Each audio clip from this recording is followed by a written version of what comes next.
Most men today don't realize why their relationships fail. They think it's bad luck, the wrong woman, or timing. But the truth is sharper than that. You don't actually fall in love with women. You fall in love with the pieces of yourself you've never owned.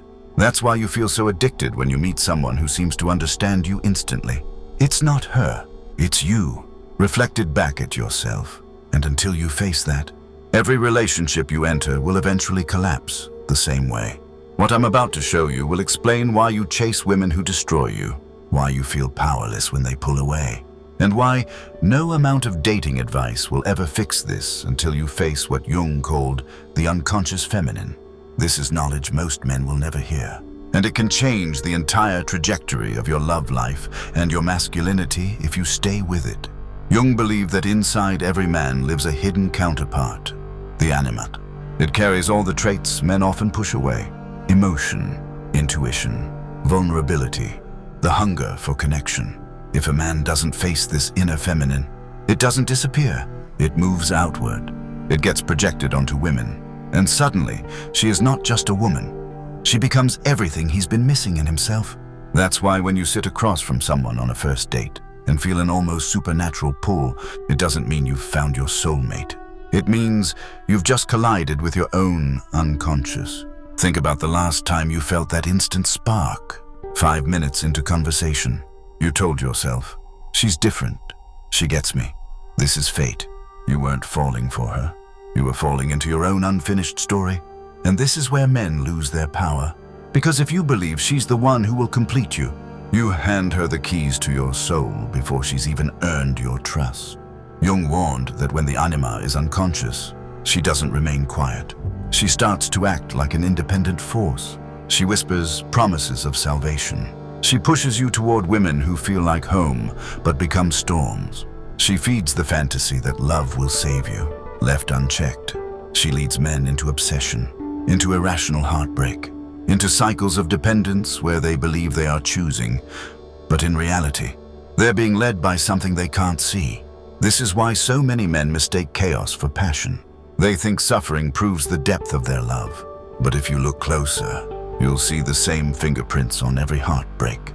The pedestal, the obsession, the collapse when she withdraws. It isn't fate, it's projection. And the cost is always the same. You end up enslaved, not by women themselves, but by your own unmet needs chasing you through them. And here lies the most important shift.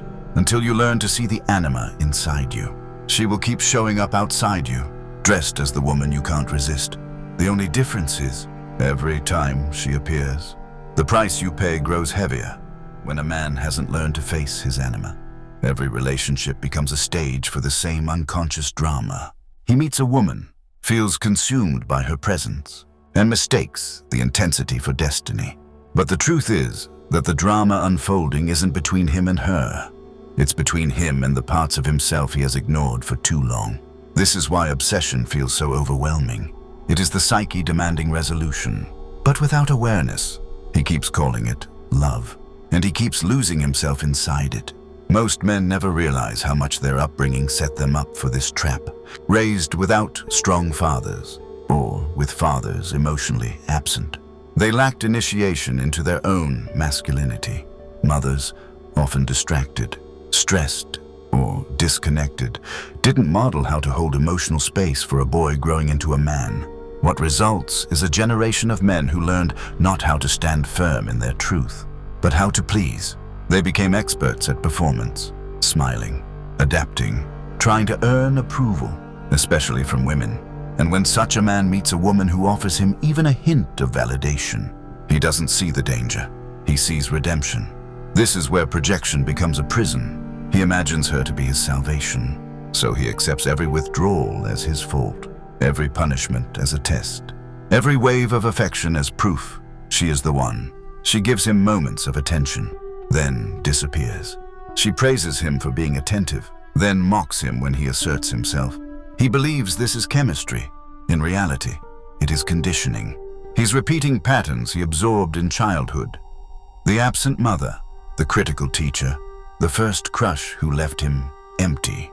Jung made it clear, women carry their own unconscious just as men do. For them, It takes the form of the animus, the inner masculine. When it's integrated, it offers clarity, strength, and balance. But when it is fractured, it twists into coldness, domination, and manipulation. A woman disconnected from her deeper feminine essence does not become evil. She becomes inflamed, ruled by control rather than intuition. She may thrive on criticism, use silence as a weapon, and treat vulnerability as weakness. And when such a woman meets a man ruled by his unclaimed anima, the result is magnetic but destructive. They are drawn to each other not because of love, but because of wounds. He sees her resistance as strength. She sees his softness as safety. But underneath the attraction is a storm, two incomplete psyches grasping for balance in each other's extremes. This is not connection. This is trauma bonding. And yet, because it feels familiar, because it echoes unresolved childhood pain, both call it chemistry. You see this everywhere in modern culture. Movies glorify the idea of the one who will complete you. Social media floods men with images of women idealized to perfection, training them to project fantasy onto strangers they don't even know. Music celebrates heartbreak as proof of love's depth.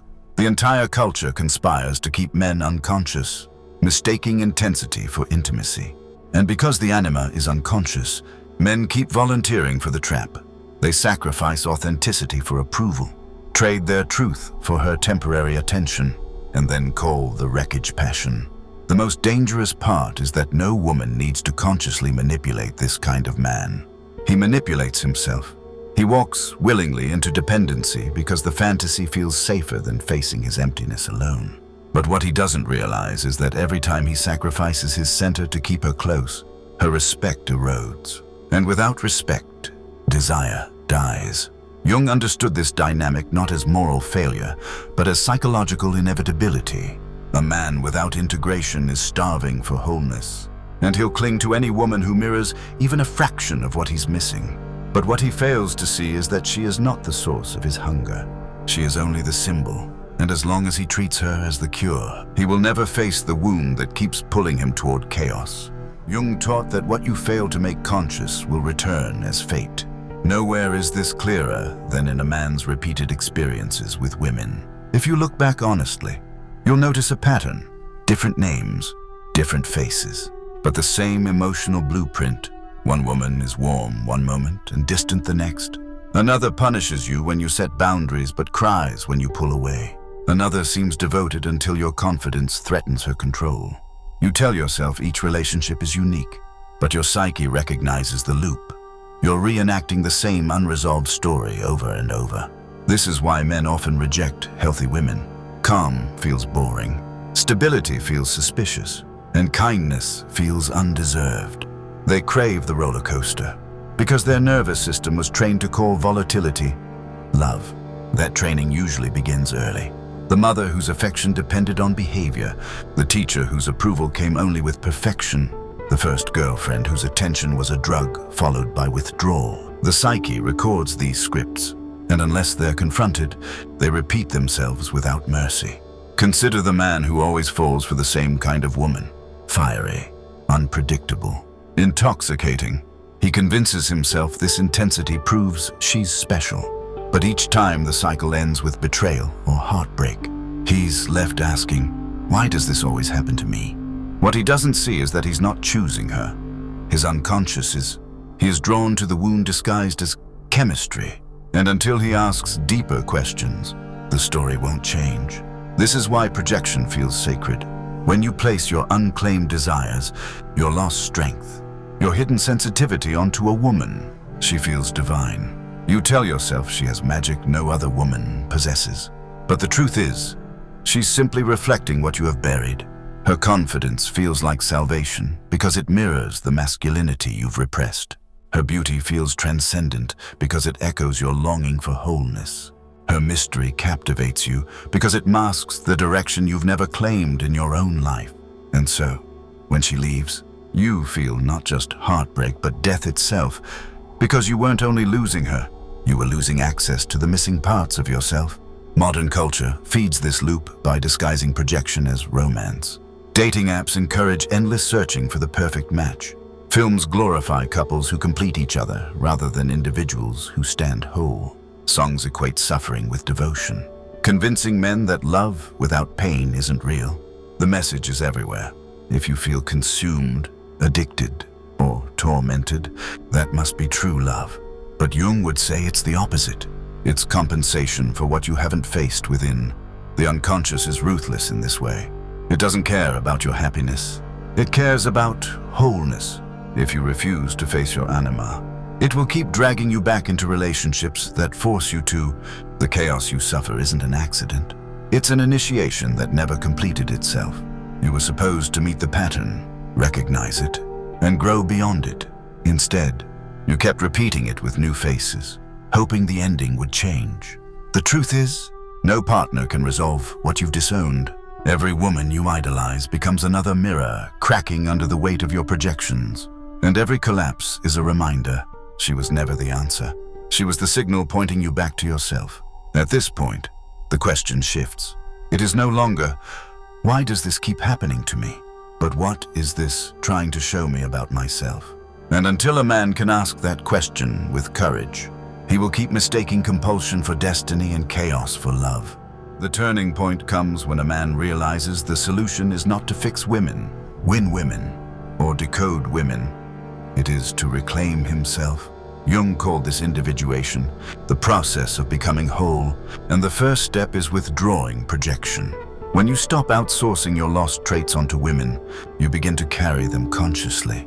You stop needing her mystery to feel alive, her beauty to feel worthy, her attention to feel grounded. You find those qualities inside yourself, and in doing so, you break the spell that has ruled you for years. This is what separates the unconscious man from the sovereign one. The unconscious man is driven by craving. He adapts. He pleads. He collapses at the first sign of withdrawal. He believes love is supposed to hurt, so he endures suffering as proof of its depth. Jung would call this archetypal possession. In modern terms, it's dependence disguised as devotion. And no woman truly respects such a man. She may use him, manipulate him, even keep him around. But she will never admire him. Because how can she respect someone whose center belongs not to himself, but to her? The integrated man is different. He is not dangerous because he harms, but because he cannot be owned. His value is not negotiable. His attention is not available in exchange for validation. His sense of self is not dependent on the rise and fall of her emotions. He doesn't need her silence to prove his strength, nor her approval to prove his worth. When she tries to play games, he doesn't flinch. When she tests him, he doesn't collapse. When she withdraws, he doesn't beg. His presence itself communicates what no words can. He is whole. This is what terrifies and awakens women in equal measure. Most have never met such a man who does not orbit their chaos, who does not mistake beauty for power, who does not confuse control for strength. To women still ruled by their unconscious animus, he seems cold, even cruel. But to women ready to open, he represents something rare, an anchor, a man who embodies the very masculine their psyche has been searching for but never trusted to exist. Integration is not poetic, it is brutal. It means sitting with your loneliness instead of numbing it with attention. It means facing your longing without rushing to escape it in her body. It means grieving the boy inside you who kept waiting for someone else to complete him. Only by burying that boy can the man emerge.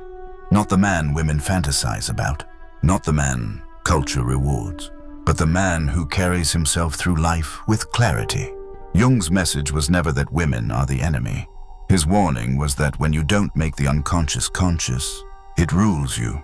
And that means every heartbreak, every obsession, every collapse is not proof of bad luck, but proof of neglect. The neglect of your own soul. Women are not the problem. Your unconscious is. Until you confront it, you will keep running in circles, mistaking projections for love, chaos for chemistry, fate for failure. But when you do the work, everything changes. You stop falling for potential. You stop chasing what hurts you. You stop calling your wounds her. You become so rooted in your being that only women who bring clarity, not confusion, remain in your orbit. Love becomes a choice, not an addiction. And for the first time, you meet women not as saviors or seductresses, but as equals. If this message resonates with you, hold on to it, not as theory, but as a call to action. The next step is not looking outward for answers, but inward for strength. This is not dating advice. This is initiation. And if you're ready to break the spell, reclaim your anima and step into sovereignty. Then stay with this channel, subscribe, share this with those who need it, and continue the work. Because what comes next is not about surviving relationships. It is about becoming untouchable in both presence and soul.